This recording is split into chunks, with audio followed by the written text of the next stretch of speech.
guys, it's Jessica from Glisten Fit. I am here with round 2 of Q&A. Round 1 seemed to be a hit. I got a lot of good feedback from it, so I figured, hey, why not keep it going? So I'm here for round 2.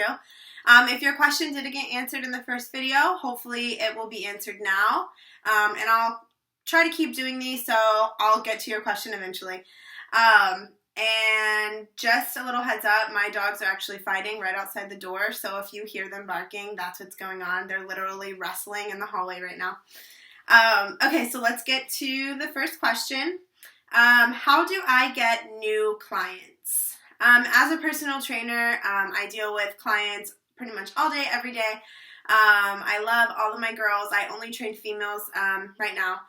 But the way that I get new clients, honestly, is just word of mouth, and I would say my social media presence. That's how a lot of my clients who I train now, they found me on Instagram or on my blog, and they found out that I was local, and they emailed me, and the rest is history. Now they do burpees with me like 2 or 3 times a week. It's great. So honestly, I would say the way to get new clients, the best way that I think is to just be your own billboard. Like, people see my body and my results and they're like, oh, she obviously knows what she's doing, so I'm going to train with her. So if you take care of yourself, then that's going to speak volumes for getting new clients, I would say. Okay, the second question, what are your go-to late night snacks? I am a huge snacker. I love snacks. I'm pretty much always eating, which I talked about in the last video. My go-to late night snacks, I usually train clients until about 9 o'clock at night, so I'm usually hungry by the time that's done, but it's a little bit too late to eat like a full-blown dinner, so I eat dinner before I train my clients. So normally when I'm done training them, this is kind of a weird snack, but honestly it's what I eat, so I'm just going to say it. I take a bowl of almond milk, so vanilla almond milk, and then I put frozen cherries in there, and I eat it like cereal. I know that's kind of weird, but I have a sweet tooth, and the sweet and tartness of the cherries mixed with the vanilla almond milk, it just really hits the spot for me, so that's like my go-to evening snack. I seriously eat that like every single night, so that's my go-to evening snack, I would say. Okay, this question, what is your best advice for making time to work out?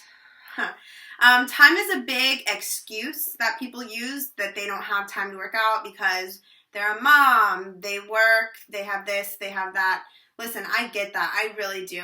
I have 2 dogs. I work full-time with Glisten, the online side of it, and I train 15 clients a week in person multiple times per week. I also work part-time for my family's business, and I'm a wife, I'm a friend, I'm a daughter, I'm a sister. The list goes on and on and on. So I can totally relate to you that sometimes it really is difficult to squeeze in the time, but listen, you have to make it a priority. Your health should be a priority, so it shouldn't be that big of a deal for you to do that. My advice is honestly scheduling your workouts like you would an appointment, something that you're not just going to write off like, oh, I don't really need to do it. Put it in your planner, put it in your little app that you use to track your appointments, and say Thursday at 3 o'clock or Thursday at 5 a.m. I'm working out. That's that. Really, time is not an excuse, in my opinion, because if something's going to be a priority, you have to make it a priority. So another thing that you could do besides scheduling it is getting a workout partner, because that's really going to up the accountability, because it's really easy to skip out on a workout when you're just planning on working out by yourself, because you could just sit on the couch and watch Netflix or whatever. But if you have to text or call your friend and be like, oh, hey, I'm not coming because I'm going to veg out on the couch all night, they're going to be like, no, you're coming to the gym, or we're going to the park and working out, whatever. So I would say scheduling your workouts and finding an accountability partner are 2 really great ways to make time to work out, okay? The next question, which she kills me. One of my clients asked me to put this in my video, and I told her I would if she commented on the Instagram photo asking it, and she did, so I'm going to put it in the video for her. What's your beauty routine and what makeup products do you use? I don't know why she would ask this, because I literally I take no time to get ready because I sweat pretty much all day, every day. So what you see right now, this is like the extent of me getting ready. But my routine, I wash my hair. Okay, do not judge me. This is kind of disgusting. I wash my hair usually 2, sometimes 3 times a week. A lot of people are like, oh, you must live off of dry shampoo then. Not really. I just blow dry the sweat up in there. It does wonders for your hair, in my opinion. It gives it lots of volume and body.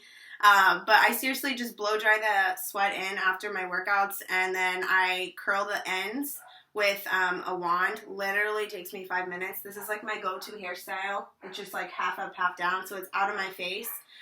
So it's either this or a ponytail for me. When I do use dry shampoo, which like I said is not very often, I use Play It Big in the color brown. One of my sister-in-laws, her name is Azrael, she's wonderful. She is a cosmetologist, so she gives them any makeup or hair stuff that I know about. It's usually because of her, because if I was on my own, I wouldn't know anything. Like, I don't know anything about hair and makeup. And the hairspray that I do use is Kenra Volume Spray, and then number 25. I don't use this very often, but I mean, if I pull my hair up, I'll just spray a little bit on the sides and on the top. And then my makeup products, I have them all right here. I seriously, this is so funny to me because I am like the worst person when it comes to hair and makeup ever. So I wash my face every day. I might not wash my hair every day, but I do wash my face every day. So after I wash my face, you know, I put on a little bit of coconut oil. I use coconut oil for everything. I eat it, I put it in my hair, I put it on my face. But I put a little bit of coconut oil on my face as like a moisturizer. And then I use Fake Up by Benefit as my under eye concealer. So I just put a little bit here, like in the shape of pie, a pie piece kind of. And I just rub it in with my ring finger. And then after that, I use Boing. See, I don't even know what this stuff is called. I literally just grab it out of the drawer. I'm like, Azrael, tell me what to buy. And she tells me what to buy. This is called Boing. It's concealer. So I put that over top of the other concealer. I don't know why I use 2. I just do. And it works for me. So there's that. Then after that, I do use a BB cream by Tarte. I love this stuff because it has SPF 30 sunscreen in it, which I'm outside pretty much a good majority of my day, so I definitely like to be protected, especially my face, so I usually just put this on my face. And then after that, when it comes to like training and like working as a personal trainer, that's kind of where it stops as far as like my Monday through Friday. But if I am going to go somewhere or run errands or whatever, I'll put on a little bit of powder by Tarte, so the same as the BB cream. I just use a big fluffy brush and put it on my face. And then after that, I will do Hoola by Benefit. Wow, I have a lot of Benefit stuff. I never knew that until this video. But I'll put this on my cheekbones. It's just kind of like a bronzer. It's called Hoola by Benefit. I've had this for like 2 years. Obviously, I wear it all the time, right? Because I still have some left. And then after the bronzer, I'll put on a little bit of liquid blush. It's Benetint is what it's called by Benefit. I just put this like right on the apples of my cheeks just to give me a little bit of color. Okay, next I do my eyebrows, which, hello, I have nothing on my eyebrows right now because the lady who does my eyebrows is amazing and she tinted them for me for the first time ever so that I don't have to do them anymore, and I am like the happiest person ever because of that. But when I did have to fill in my brows, I was using Browsings by Benefit, imagine that. So there's that, and then I do wear this every day, even when I train, just to kind of open up my eyes. I have really small eyes, so this just kind of opens them up a little bit. But I use 2 mascaras too. I don't know why. I just do. The first one that I put on is Maybelline, the Rocket Volume Express or something. I don't know. It's blue. It looks like this. And then after this dries, I put on Lash Blast Fusion by CoverGirl.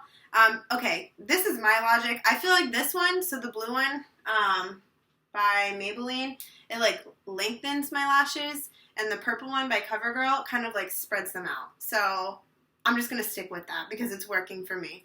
That is my beauty routine, so I hope you're happy, Emily. There you go. Now you know what I use. The next question, what is the biggest mistake people make when trying to eat clean, and how can they overcome it? This is a really good question. People think that when it's, low fat, low calorie, or low carb, gluten-free, any of those, weird, health catchphrases, they are so good about luring people in, I swear.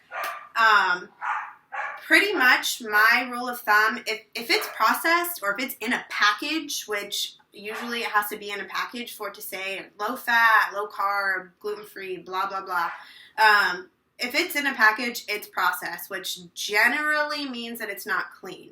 The biggest way to avoid that is to not buy things that are prepackaged foods. So I would say try your best to shop on the outskirts of the grocery store. So produce section, the meat and poultry, all that kind of stuff. Obviously you're going to have to get some stuff that's packaged, like my almond milk is packaged, my Greek yogurt is packaged, stuff like that. But I would say the biggest mistake that people do is they fall into those traps, those little health catchphrase traps, like fat-free, gluten-free, all that stuff. So just be careful. Just because it says stuff like that doesn't mean that it's clean. Clean means not processed. So just pay attention to that. The next question, I have 4 more questions left, so hang in there. The next question is, when did I start my fitness/clean eating lifestyle, and is my husband as involved in the same lifestyle? I'll answer the second part first. No, he is not. I love my husband to death, but he is not passionate about health and fitness like I am. He works out maybe, I can count on one hand how many times he works out a month. But granted, he is an AC technician, so he is outside working all day, every day. So he's lifting stuff, sweating. So, he kind of works out, just not in a gym. You know what I mean? So there's that. He does eat a lot healthier now that we're married. When we were dating, he literally lived off of fast food, which he's getting better about that. When did I start? I would say that I got serious probably about 2 or 3 years ago. I remember in high school, my dad, I love him to death too. He is 6'3" or 6'4", and he's a big dude. My dad's a big dude. And I will never forget when I was probably a junior in high school, so 17. And, I was a little bit chubby for my height. I'm only 5 feet tall, so if I weigh a lot, it looks like a lot more than it is. But I will never forget, my dad told me, he's like, if you don't get your eating and your exercise under control, you're going to look like me in a few years. And I don't know, but that was a wake-up call, and I was like, oh, no. I am not trying to go off to college looking like a roly-poly. So I started working out. I was a cardio bunny, just like most people start out. I just went on the elliptical every day and thought that I was doing, the best thing for me, which I lost weight. I started eating a little bit healthier. But I would say probably 2 or 3 years ago is when I got really serious about, lifting weights, resistance training, eating clean, learning what it means to eat clean, and stuff like that. So it's been a learning process, and I'm still learning. I don't think there's ever a point where you know everything and, you're at the end of your journey. I think you're always going to be learning and growing and things like that. So yeah, I would say for about 2 or 3 years, I've been serious about my health and fitness journey. What is the best way to push through a plateau? Okay, I have to deal with this with my clients a lot. They think from week to week, I don't see any changes. I don't feel any different. Whatever. So every 4 weeks, I make them take progress pictures with me. So I have them take one standing forward and then one to the side. And then every 4 weeks, I compare their pictures, and their minds are blown every single time because they feel like they're hitting a plateau, but they're really not. Because they might, they see themselves every single day, over and over and over. And plus, you're your own worst critic. So I think taking progress pictures so that you can see the little changes is really going to help you push past the plateau that you think you've hit. Or if you really have hit a plateau and you're not seeing changes, I would say you need to change it up. Add some HIIT cardio into your routine, some weightlifting. If you don't know where to start or you don't know what to change, I would suggest getting with a personal trainer, whether that be an online trainer, which I do offer online training, or meeting with a personal trainer locally in your area so they can just kind of see where you're at, assess you, and just kind of help push you over that plateau. Okay, this is kind of a fun question. What are your gym bag essentials? Okay, so I have my gym bag laying next to me on the floor, and guys, I did not clean it out before this video, so Lord knows what I'm about to pull up out of here. So here's my gym bag. I'll show you it first. It's just a little teal Nike bag. It's more like a purse for me because I carry it with me everywhere. I don't really carry my purse very often since I'm always doing gym related things pretty much. So let's take a look in here. I have a hat because I don't wash my hair a lot, so sometimes it gets a little out of control and it needs to be contained with a hat. The regular stuff, this is, I don't know why I have 3 wallets, but I have 3 wallets, so there's that. I have a pair of flip-flops, which these are the most uncomfortable flip-flops I've ever put on my feet, so I don't even know why they're in my gym bag.